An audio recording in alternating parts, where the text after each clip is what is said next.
Hello everyone, it's week 2 of the Low Fuel Motorsport season in rFactor 2 and I'm back in the Porsche Cayman GT4 Cup for this 20-minute dash around Oulton Park. It's a single split race with 25 drivers on the grid and we've qualified P13. Once again, we'll be slap bang in the middle of any carnage. Now there's a real mix of abilities lining up here, but check out that pole position time, a 1:35.9 from Yao Lima. My lap time of 1:38.7 was about half a second slower than what I'm capable of, so if I can get away well here, I should be able to challenge for the top 10.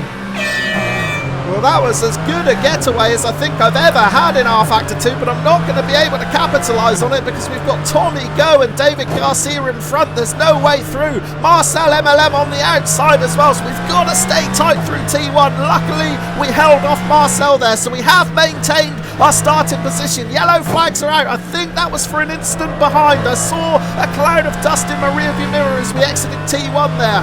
But a clean getaway, that's what I was hoping for at this stage. We're holding on to 13th position. That's Tommy Go right in front of us in 12th. Then we've got Greg Tillot in 11th and David Garcia up to 10th. Garcia's had a fantastic start. He was 12th on the grid, but he used that outside line well through T1. He held firm and it gave him the inside for the left-hander at the bottom of the hill. That helped him pick up 2 positions. So Garcia up to 10th. Into Britain's for the first time. We've got Andrea Occhiotto right behind us in 14th, Marcel MLM in 15th and Adam Bent in 16th as we start the charge down this back part of the circuit. The pack's starting to open up just a little bit, but David Garcia was all out of shape going into his laps there. It's a miracle he didn't take anyone out. And as we exit the chicane, there's a little bit of a gap opening up to Tommy Go. It's now 0.8 of a second. So let's go back and check out a replay of the start. We actually got away really well here, but there just wasn't room to capitalise. However, Garcia did capitalise. He's on the outside there. Look at his launch. He's alongside Tommy Go already and rolls around the outside to take that position. Meanwhile, I've got Marcel MLM on the outside of me. He clips the grass, but not as much as the car behind him. And yeah, that's what caused the yellow flags. You can see the incident in the background there. Well, I did say before the start of the race that I fancied my chances of challenging for a top 10, but if I'm going to, I'll need to raise my game here because that pack in front is starting to creep away as we approach the end of lap 1. Look at David Garcia. He is completely out of control going into the final turn. Somehow, he's managed to keep it facing in the right direction, but that has brought the pack right back together. We may even be able to challenge Tommy Go here. No, I had to back out of that one. There wasn't room. I would have got squeezed out onto the grass. Yeah, David Garcia in front of Go is having real difficulty on the brakes here. That was almost a complete disaster into the final corner. We'll go back and check out a replay shortly, but for now, let's stick with the live action because we're putting Tommy Go under all sorts of pressure now. We've got a much better run out of that left-hander. Can we challenge up the inside? Island Bend's not normally the place you want to go too wide in, so I do back out of that one, but I'm hoping it's putting Go under some pressure. It looks like it is because Go has stacked it into the hairpin. It's so difficult to get the braking right in these cars, just a little bit too much pressure. They'll suddenly decide to switch directions without any warning, and that's what happened to Go there. It sent him out into the gravel, so we're now up to 12th through Britain's and now in hot pursuit of David Garcia and Greg Tillot. We'll get no peace behind either. Occhiotto just 0.2 of a second back. Big crash going into his slops. Garcia absolutely wrecked himself on that barrier on the inside. It looks like he took Tillot with him as well because all of a sudden we are up to 10th. Occhiotto had to get off the gas too, so that's given us a 1 second advantage. Well, let's check out the replay. We said that David Garcia was having trouble on the brakes and the warning signs were clear to see at the final corner at the end of lap 1. Look at that. He is completely out of control. Somehow he manages to avoid everyone and get it back on track. Onto the island hairpin, and we lost Tommy Go just too hard on the brakes. The car veers left and sends him into the barrier, and then we get the big wreck going into his slops. Watch Garcia behind. Oh, he's like a missile. He was never going to get that stopped, and he was never going to fit through the gap either. Poor Greg Tillot could do nothing about that. On board with Garcia. What an impact that is. Well, we saw him try a similar move on lap 1. He got away with that one. He certainly didn't get away with this one. Rejoining the live action on lap 4, where things have settled down a little bit. We're now 3.5 seconds behind Michael Rethermeier in 9th position. However, we have opened up a 3-second advantage over Andrea Occhiotto behind. So it's a fairly lonely 10th position for us at the moment, but we're suddenly going to get an opportunity coming into Britain. The yellow flags are out. That's Lovell Van Erl who's crashed. There are 2 more cars on the grass. Michael Rethermeier rejoining. We're going to be able to get past him too, up into 8th. Well, these barriers in the chicanes at Oulton Park are brutal. Watch Lovell Van Erl get absolutely obliterated after missing his braking point there. Riding on board with the car in front, we can see just how big an impact that is, and it forces the 2 drivers behind to take to the grass.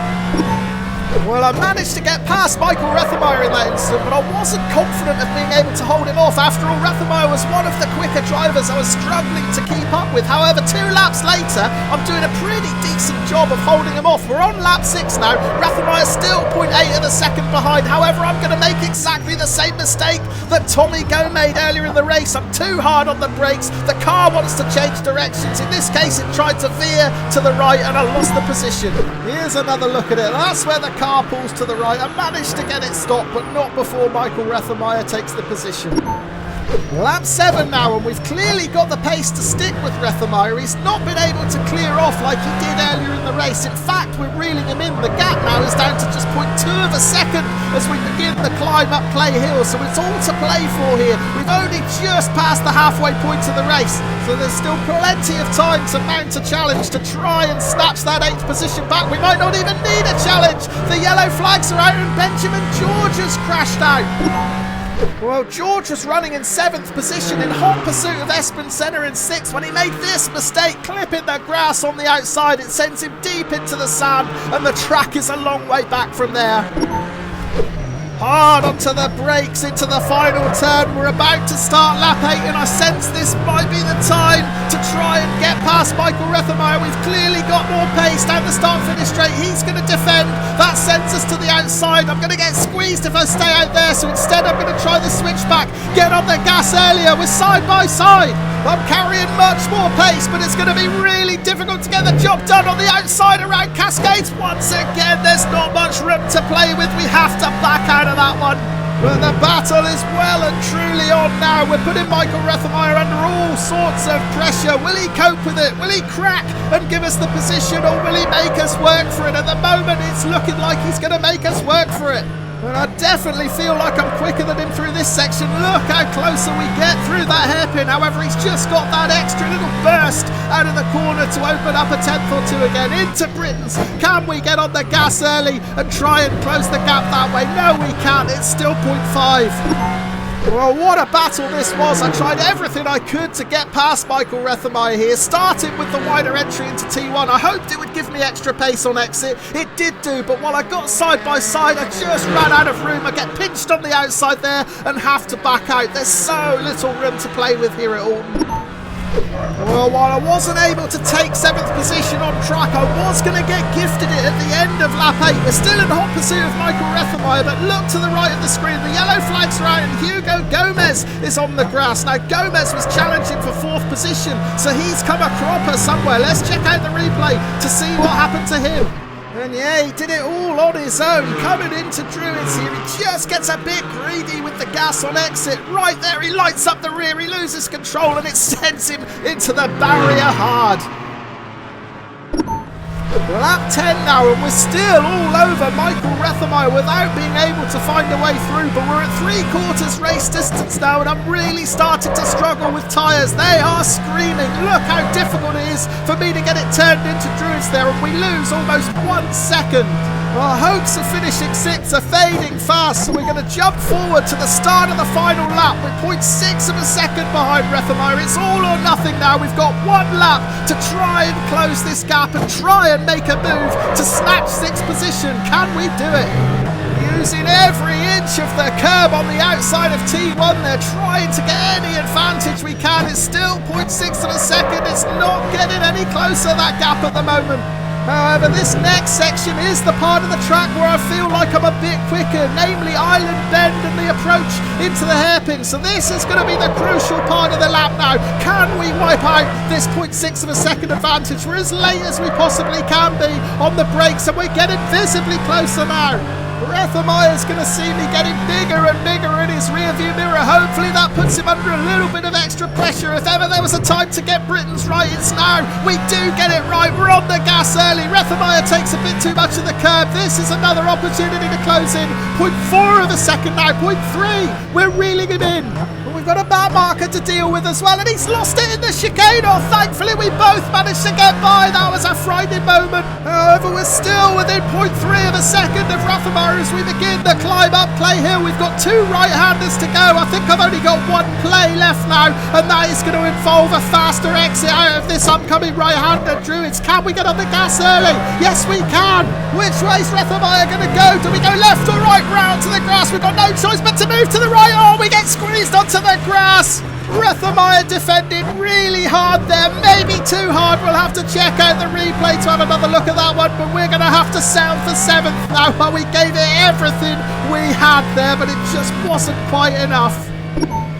Well, what a dramatic final lap, and it all started in the chicane, and it's the back marker Tommy Go driving without a wheel. No wonder he lost it into his lots here. Luckily the two of us managed to get through without losing any time.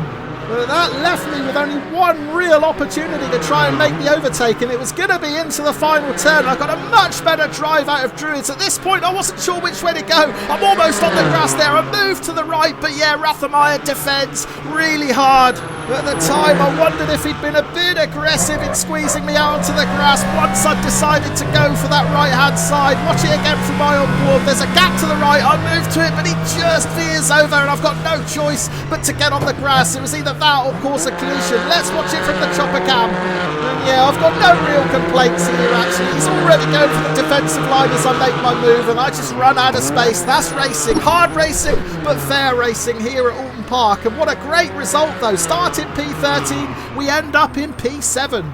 And our pace improved dramatically through the race as well. A fastest lap of 1:37.9. That's nearly 1 second quicker than I managed in qualifying. Best lap of the race at 1:35.9 for Yo Lima, but that only got him second position. Clement Piché, the race winner.